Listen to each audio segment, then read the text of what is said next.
الشيطان الرجيم بسم الله الرحمن الرحيم لقد كان لكم في رسول الله أسوة حسنة صدق الله العظيم বাংলাদেশ জামাত ইসলামী কর্তৃক আয়োজিত আজকে এই প্রোগ্রামের সম্মানিত আমার ছোট ভাই আসসালামু আলাইকুম মসজিদের খতিব আমার সামনে উপবিষ্ট মুসলিম ভাইরা এবং মুরব্বিয়ান আসসালামু আলাইকুম ওয়া রাহমাতুল্লাহ। শুকরিয়া সেই মহান আল্লাহর দরবারে যিনি আজকে আমাদেরকে এরকম একটি ছোট্ট অনুষ্ঠান যদিও ছোট্ট কিন্তু এর মর্যাদা পৃথিবী এর চেয়ে বড় মর্যাদার নাই। আলহামদুলিল্লাহ এই যে অনুষ্ঠান আল্লাহ এবং রাসূলের কথা বলা হয়, যে অনুষ্ঠান আল্লাহ এবং রাসূলের কথা বলা হয় সেই অনুষ্ঠানকে পৃথিবীর সেরা অনুষ্ঠান আল্লাহ বলে দিয়েছেন। আল্লাহ বলছেন আমার কথা যদি কারো সামনে তুলে ধরা হয় কোনো ব্যক্তি, আমি তার চেয়ে অধিক সম্মানিত যারা আছে তাদের সামনে আমি তার কথা তুলে দিই। সুবহানাল্লাহ। দুরূদ ও সালাম বিশ্বনবী মুহাম্মদ রাসূলুল্লাহ সাল্লাল্লাহু আলাইহি ওয়াসাল্লামের প্রতি। সম্মানিত ভাইরা, আমরা কোরআনে পাকের একটা আয়াত তেলাওয়াত করেছি, এর সাথে কিছু কথা বলবো ইনশাআল্লাহ। লাকাদ কানা লাকুম ফি রাসূলিল্লাহি উসওয়াতুন হাসানাহ এর অর্থ কি? এটা দুই একজন ছাড়া কেউ পারবেন না, অথচ এই জিনিসটা জানা সবার জন্য আল্লাহ ফরজ করে দিয়েছেন। আল্লাহ বলেছেন, হে বিশ্বের মানুষেরা, তোমাদের জন্য পৃথিবীতে আদর্শ মানুষ হলো মুহাম্মদ সাল্লাল্লাহু আলাইহি ওয়াসাল্লাম। তুমি পৃথিবীতে কি করবা, কিভাবে করবা, কখন করবা, কতটুকু করবা, সবটুকু একজন মানুষকে আল্লাহ সামনে দাঁড় করে দিয়েছেন যে তার মতো হতে হবে। কার মতো হতে হবে? মুহাম্মদ সাল্লাল্লাহু আলাইহি ওয়াসাল্লাম। মুহাম্মদ সাল্লাল্লাহু আলাইহি ওয়াসাল্লাম যেভাবে জীবন যাপন করেছেন, যেভাবে আল্লাহর হুকুম মেনেছেন, যেভাবে রাষ্ট্র পরিচালনা করেছেন, যেভাবে ছাগল চড়িয়েছেন, যেভাবে একজন স্ত্রীর স্বামী ছিলেন, যেভাবে সন্তানের পিতা ছিলেন, সন্তানের পিতা হিসাবে যেভাবে পরিবার চালিয়েছেন, ওনার জীবনে যা কিছু করেছেন আমাদের সবটুকুই হলো আমাদের জন্য ফরজ। সুবহানাল্লাহ। মানুষের কল্যাণের জন্য আল্লাহ রাসূল সাল্লাল্লাহু আলাইহি ওয়াসাল্লাম তখন থেকে সাধনা করেছিলেন। আর আমাদের ছেলেরা যারা 12 বছর, এরা কি সাধনা করে? তা আপনি রসুলের অনুসরণ করলে কেমনে? শুধু তাই না, রসুল যে কাজটা করেছিলেন এটা উনি 40 বছর পর্যন্ত চালিয়েছিলেন। সুবহানাল্লাহ।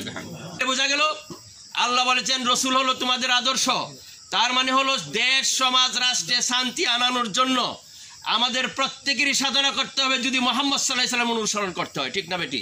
যখন আল্লাহর হুকুমগুলো উনি পেলেন, তখন এই আল্লাহর হুকুমের সমন্বয়ে এই সুন্দর চরিত্র এবং আল্লাহর হুকুম দুইটার সমন্বয়ে যখন কাজ চলতে লাগলো আরবের প্রান্তরে, তখন মাত্র 23 বছরের ব্যবধানে একটি সুন্দর সমৃদ্ধ উন্নত চরিত্রবান রাষ্ট্রে পরিণত হলো। সুবহানাল্লাহ। খায়রুল কুরুনি কারনি, পৃথিবীর শ্রেষ্ঠ যুগ হলো আমার যুগ। সুম্মাল্লাযীনা ইয়ালুনহুম সুম্মাল্লাযীনা ইয়ালুহুম, এর পরের যুগ। পৃথিবীর শ্রেষ্ঠ যুগ কার যুগ? রাসূল সাল্লাল্লাহু আলাইহি ওয়াসাল্লাম। এই যুগটা কিভাবে তৈরি হয়েছে? এক, সৎ এবং যোগ্য ন্যায়নিষ্ঠ ব্যক্তির, চরিত্রবান ব্যক্তির শাসন। 2 নম্বর হলো কি? আল্লাহর আইন। আমরা কি বাংলাদেশের উন্নতি এবং সমৃদ্ধি চাই না? জোরে বলেন, বাংলাদেশের উন্নতি এবং সমৃদ্ধি চাই কিনা? চাইতে হলে কিভাবে আমরা রাষ্ট্র পরিচালনা করবেন? সৎ নেতৃত্ব। জোরে বলেন, সৎ নেতৃত্ব। তারপরে কি? যত বড় সৎ ব্যক্তি হন আপনিও পারবেন না যদি আল্লাহর আইন না থাকে। আর শুধু আল্লাহর আইন হবে না যদি সৎ লোক না থাকে। আমাদের সৎ লোকদের নমুনা হলো এরকম। আমি কথা প্রায়ই বলি, আমরা যাদেরকে সংসদে পাঠিয়েছি, যারা আমাদেরকে আমরা জ্ঞানীগুণী বলি, যাদেরকে আমরা বলি বুদ্ধিজীবী, যাদেরকে বলি রাজনৈতিক প্রজ্ঞাময়, তারা লোকেরা জানাজাও বুঝে না, ঈদুল আজহা বুঝে না। এরকম একটা কথা আপনারা বাইরে হয়েছে জানেন না? ঈদুল আজহার জানাজার নামাজ, বাইরে আজকে ঈদুল আজহার জানাজার নামাজ সকাল 9টায় অনুষ্ঠিত। ঈদুল আজহার জানাজার নামাজ কি এক? না। আমাদের জ্ঞানী মানুষের হইল এই বৈশিষ্ট্য, যারা ইসলাম সম্পর্কে এরকম টুটাফাটা সাধারণ জ্ঞান রাখেন না, তারা দেশ পরিচালনা করে শান্তি আনবেন কিভাবে? আমরা মুসলিম হওয়ার পরও ইসলামের কোনো জ্ঞান নাই।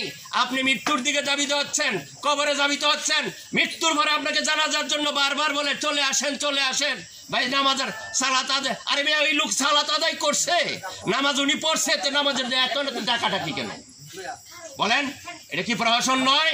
আপনি নিজেই নামাজ পড়েন না, তাহলে নামাজের আপনি পক্ষে না বিপক্ষে? আপনি যদি নামাজ না পড়েন আপনি নামাজের বিপক্ষে হয়ে যান না?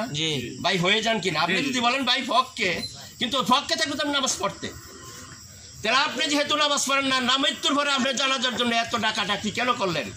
পৃথিবীর সব মানুষ যদি একত্রিত হয়ে আল্লাহর কাছে দোয়া করে, কোনো কাজে আসবে না। পৃথিবীর কোনো মানুষের সাথে কোনো যোগাযোগ নাই, কোনো ভাষা বুঝেন না, কোন সংস্কৃতি ওরা কি খায় কিছু বুঝেন না, আমরা তার ভাই তোরানো হয়েছিল আপনারা সুখ গেলবো। এটা আপনারা কে বুঝিয়েছে? মহান আল্লাহ রাব্বুল আলামিন সমস্ত বিশ্বের মানুষের জন্য যে কিতাব দিয়েছেন তার নাম কি? আল কোরআন। বলেন এটা কারের জন্য দিছে? মানুষের জন্য। বলেন হুদাল্লিন নাস, মানুষের জন্য পথ প্রদর্শক। কিন্তু আপনি কি মানুষ না? আপনি কি মানুষ কিনা? আপনার জন্য তো কোরআন আল্লাহ বলছে যে এটা তোমার জন্য। তো তোমার জন্য তুমি এটা কই রাখছো? তুমি তো সব বুঝো, এটা বুঝো না। আর এটা বুঝো না দেখি আজকে আমাদের কিভাবে কথা বলতে হয়। যদি আপনারা কোরআন বুঝতেন আমার বলার কোনো প্রয়োজন ছিল না। কোরআন বলছে তোমাদের জীবন হতে হবে রসুলের মতো। রসুল যা করেছে তোমাদের জীবনে তাই করতে হবে। রসুল ছোটবেলা থেকে দেশ এবং সমাজের শান্তি আনানোর চেষ্টা করতেন, তোমাকে তাই করতে হবে। রাসূল সাল্লাল্লাহু আলাইহি সাল্লাম নিজের সৎ নেতৃত্ব এবং আল্লাহর আইনের মাধ্যমে তদানীন্তন একটা জাহেলি সমাজ, পৃথিবীতে সবচেয়ে গ্রহিত সমাজ, এমন বিশৃঙ্খলামত সমাজ বিশ্বে দেখা যায় না, যে সমাজে ছোট মেয়েদেরকে কি করা হতো? জীবিত কবর দিয়ে। নাউজুবিল্লাহ। সেই সমাজ ব্যবস্থার ভিতরে আল্লাহ রাসূল সাল্লাল্লাহু আলাইহি সাল্লাম এই কোরআনের মাধ্যমে এমন একটা সমাজ প্রতিষ্ঠা করেছিলেন, যেই সমাজে আল্লাহ রাসূল বলছেন যে আমার এই দেশে, আমার এই সমাজে সানা থেকে হাজরা মাউত পর্যন্ত যদি রাতের আধারেও কোনো মহিলা চলে যায়, লক্ষ টাকার গহনা পরে, কারো কোনো বাবার শক্তি নাই তার দিকে চোখ তুলে তাকাবে। সুবহানাল্লাহ। আপনারা কি চান এই রাষ্ট্র কায়েম হোক? সবাই তো চায়, কিন্তু কাজটা তো করতে চায় না। আমরা সৎ লোকের নেতৃত্ব মানতে চাই না, আমরা কোরআনের হুকুম মানতে চাই না, কোরআনকে চুমো দিতে চাই, কিন্তু কোরআনের হুকুম মানতে চাই না। সম্মানিত ভাইরা, আমরা এই দেশে কোরআনের 100% 1 অংশ মানি মাত্র। এই নামাজ, এই রোজা, এই হজ এবং জাকাত, এই 5টা কথা লিখতে কোরআনের কয় পাতা লাগবে আপনারা ধারণা বলেন তো? 4-5 পাতা হইলে যথেষ্ট। 4-5 পাতা হইলে যথেষ্ট, কিন্তু কোরআন কয় পারা? 30 পারা। হাজারো নির্দেশ আছে আল্লাহর, কিন্তু এই সবগুলো নির্দেশ আমরা বাইলট করে কয়েকটা নির্দেশ লইয়া ভারী দিছি। আল্লাহ কোরআন শরীফে বলে দিয়েছে আফা তুমিনুনা বিবাদিল কিতাব ওয়া তাকফুরুনা বিবাজ ফামা জাযাউ মান ইয়াফআলু যালিকা মিনকুম ইল্লা খিজুন ফিল হায়াতিদ দুনিয়া ওয়া ইয়াউমাল কিয়ামাতি ইউরাদ্দুনা ইলা আশাদ্দিল আযাব। হে বিশ্বের মানুষেরা, তোমরা কি সুবিধা মতো আমার কিছু হুকুম মানবে? মিষ্টি খাওয়া মানবে, দাড়ি রাখা মানবে, সুবাস দেওয়া মানবে, নামাজ মানবে, রোজা মানবে, ওয়া তাকফুরুনা বিবাজ, এবং কিছু হুকুমকে তোমরা উড়িয়ে দিবে, মানবে না। কিছু হুকুমকে অমান্য করবে। চুরি করলে হাত কাটা, ডাকাতদের শুলে ছাড়ানো, জিনা করলে সংসার করা, সুদকে হারাম বলা, এরকম প্রশাসনিক যত আইন সবগুলা তোমরা বাইলট করবা। আর সুবিধাটা যদি কেউ মানো, ফামা জাযা, পৃথিবীতে কোনো বদলা আমি তোমাদেরকে দিব না। কে বলছেন? ইল্লা খিজুন ফিল হায়াতিদ দুনিয়া, তোমাদেরকে বদলা দেওয়া হবে দুনিয়াতে, তোমাকে খিজুন দেওয়া হবে, জিল্লতি দেওয়া হবে, অপমানিত করা হবে, অপদস্থ করা হবে। ওয়া ইয়াউমাল কিয়ামাতি ইউরাদ্দুনা ইলা আশাদ্দিল আযাব, এবং কিয়ামতের দিন কঠিন শাস্তির দিকে নিয়ে যাওয়া হবে। সম্মানিত ভাইরা, আল্লাহর কথা কি স্পষ্ট না? কেন কোরআনের কিছু মানলে, কিছু ছেড়ে দিলে লাভ না লোকসান? কিন্তু ওইটা হলো সবচেয়ে বদনসিব, যে ইসলাম নাম, যে ইসলামের কিছু অংশ মান্য, কিছু অংশ ছেড়ে দিছে। এর দুনিয়াতে আল্লাহ লাঞ্ছিত করব, অপমানিত করব, আর পরকালে কঠিন হাসরের দিকে নিয়ে যাওয়া হবে। অতএব যদি বাঁচতে চান তাহলে সময় এখনই তওবা করেন। কি তওবা? যে আমি পৃথিবীতে শান্তি আনার জন্য বহু রাজনৈতিক দল করেছি, যেই নেতার মদ গাঁজা ছাড়ার কিছুই কান আছেন, এরকম মাথা লইয়া ভরে তাহে অনেক মন্ত্রী আর সাহেবরা আছেন যাদের গাঁজার টাকা, মদের টাকা জোগাইতে লক্ষ কোটি টাকা লাগছে। এই লোক দিয়ে যদি দেশ চালান তাহলে দেশটা সুন্দর হইব। আপনি আশা করলেন কিভাবে? আপনি আশা করাটাই কি ভুল হয়েছে না? যেরকম আপনি আশা করাটা বলেছেন, আমরা তো আশা করে বলেছেন। আপনি তো বলছেন আমার নেতা খুব সাংঘাতিক নেতা, আনতেও পারে, কাইতেও পারে। এটা কি ভালো কথা কইছেন আপনি? এটা কি ভালো বলতে বলছেন? সম্মানিত ভাইরা, আমার নেতা হতে হবে। আল্লাহ বলছে আপনারা ইমাম যে বাছাই করেন, ইমাম যে বাছাই করেন, দেশের নেতা বাছাই করা হবে এইভাবে। ইমাম মানেই হলো নেতা। আল্লাহ রাসূল সাল্লাল্লাহু আলাইহি ওয়াসাল্লামের সময় যারা দেশের নেতৃত্ব দিয়েছিলেন সবাই কেন্দ্রীয় মসজিদের ইমাম ছিলেন। মুহাম্মদ সাল্লাল্লাহু আলাইহি ওয়াসাল্লাম 10 বছর রাষ্ট্র পরিচালনা করছে, 10 বছর মসজিদে নববীর খতিব ছিলেন। হযরত আবু বকর রাদিয়াল্লাহু 2 বছর রাষ্ট্র চালাইছে, আবু বকর 2 বছরের খতিব ছিলেন। ইসলাম। আর আমাদের দেশে যিনি নেতা, উনি কুলহুল্লাহ সূরাই পড়তে পারেন না। আমাদের দেশে বহু প্রেসিডেন্টরা গেছে যারা সূরা ফাতে এক ক্লাস ভালোভাবে পড়তে পারবো, আমি আবু ইসা বিশ্বাস করি না, পড়লে পড়তেও পারে। আপনি এমন ইমাম চয়েস করলেন কেন? ওই দোষটা কি আপনার নয় ভাই? এটা কি খালি তাদের দোষ না আপনারও দোষ? সম্মানিত ভাইরা, আমরা চাই যে আমরা মৃত্যুর পরেও যারা আল্লাহ শান্তি দেন, পৃথিবীতেও যারা আল্লাহ, আমরা এটা চাই কিনা? চাই। পৃথিবীতেও শান্তি চাই, পরকালে পৃথিবীতে উন্নতি সমৃদ্ধি চাই, পরকালেও উন্নতি এবং সমৃদ্ধি চাই। সেই জন্য আপনি আমাদেরকে ব্যক্তিগতভাবে আল্লাহ রাসূলের সাল্লাল্লাহু অনুসরণ করতে হবে। কার অনুসরণ করবেন? আল্লাহ রাসূল। বলবেন কার অনুসরণ করবেন? পৃথিবীতে কোনো ব্যক্তি নাই যারা দেখে অনুসরণ করে, শুধু একজন মাত্র ব্যক্তি অনুসরণ করবেন, উনি কে? মুহাম্মদ সাল্লাল্লাহু আলাইহি ওয়াসাল্লাম। এই নির্দেশ কে জারি করছেন?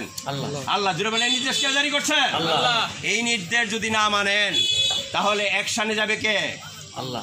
জোরে বলেন, অ্যাকশনে যাবে কে? আল্লাহ। আল্লাহ অনেকের অ্যাকশন দেন, কিন্তু আমরা চোখ বুঝছি অনেকটা, দেখেও দেখি না, বুঝছো বুঝি না। সম্মানিত ভাইরা, বাংলাদেশ জামাত ইসলামী আর কিছুই না, এদেশের গণমানুষের সংগঠন, এদেশের মানুষেরই সংগঠন। শুধু আমরা একটা জিনিস চাই, সৎ লোকরা দেশ শাসন করবে আল্লাহর আইনের মাধ্যমে। জোরে বলেন, কি এর মাধ্যমে? আল্লাহর আইনের মাধ্যমে। কারা শাসন করবে? সৎ লোক। এটা কি আমরা বানায় বলছি না এটা ইসলামেরই কথা? ইসলামের কথা। জোরে বলেন, বানায় বলছি না ইসলামেরই কথা? ইসলামের কথা। আপনারা কি চান এই দেশ উন্নতি এবং সমৃদ্ধি হোক? জি। আপনারা কি চান যে আল্লাহর কথাই সত্য? আপনারা কি বিশ্বাস করেন যে আল্লাহর কথা সত্য? আর যদি বলেন আল্লাহর কথা হেরম সত্য না, আমরা যেটা করি সত্য, সেটা অন্য কথা। এটা যদি কেউ বলে যে আল্লাহর কথা সত্য না, তার ঈমান থাকবে?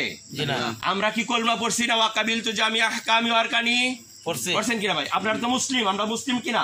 বললে যারা দইব কিনা হবে। আপনি কি কলমা পড়ছেন? জি। কলমার মধ্যে বলছেন ওয়াকাবিল তু জামিআ আহকামি ওয়া আরকানিহি, এটা আপনার ঈমানের দাবি। এটা ওয়াকাবিল তু মানে আমি কবুল করলাম। কি কবুল করলাম? জামিয়া মানে সব, আহকামি ওয়া আরকানি, আল্লাহর যত আহকাম আছে, হুকুম আছে, যত নির্দেশ আছে, সব আমি মানছি। এটা আপনি কইছুই।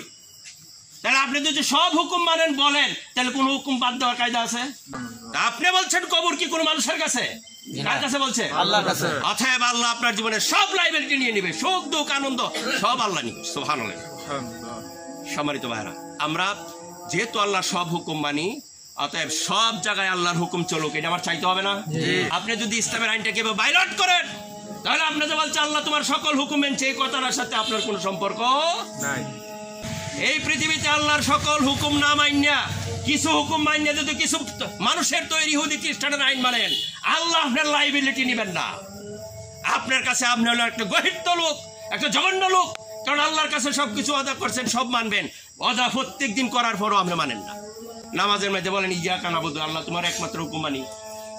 দয়া করতে বলেন আল্লাহুম্মা ইয়াকা নাবুদু ওয়া লাকা নুসাল্লি, হে আল্লাহ তোমার জন্য আমি ইবাদত করি, তোমার গোলামি করি, তোমার হুকুম করি, তোমার জন্য নামাজ আদায় করি।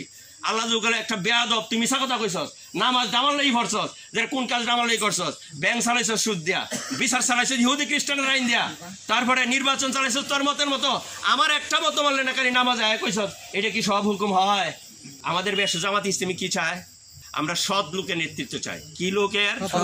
আপনারা যারা সৎ হবেন তারা নেতৃত্ব, আমাদের কোনো আপত্তি নেই, আমরা কোনো আপত্তি নেই, আপনি নেতৃত্ব দেন, কিন্তু আমরা সৎ হতে হবে। আমাদের জোর করে নেতা হওয়ার কোনো প্রয়োজন নেই। আরেকটা জিনিস লাগবে, কি লাগবে? আল্লাহর আইন। জোরে বলেন আল্লাহর আইন। আপনি নামাজ পড়েন না, কোরআন হাদিস বুঝেন না, আপনি সৎ হতে পারেন না। আপনি সৎ হবেন কেমনে? সৎ হবার হুঞ্জিত তো আপনার কাছে নেই।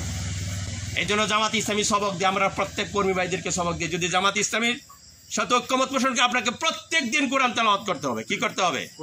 কমপক্ষে 5 আয়াত অর্থ সহ বুঝবেন না, যতদিন বাঁচেন ততদিন। এটা হলো জামাত ইসলামীর পয়লা সবক। এটা কি রাজনীতির সবক না ইসলামের সবক? ইসলামের সবক। আরে রাজনীতি তো করি ইসলামের জন্য। আল্লাহর কসম আমি বারবার বলি, আল্লাহর হুকুম প্রতিষ্ঠা করা যদি ফরজ না হইতো, আল্লাহর হুকুম বাস্তবায়ন করা যদি ফরজ না হইতো, আমি আবু ইসা কখনো জামাত ইসলামের সাথে শরীক হওয়ার প্রশ্নই আসে না, কোনো কিছুর সাথে শরীক হইতাম না। কিয়ামত দিন আল্লাহ জিগাইবো, খালি তোর কামাই করছিলি, তা আমার তোরে তো মুখ দিছিলাম, আমার কথা কইবার লাগি। কার কথা কইবার লাগি?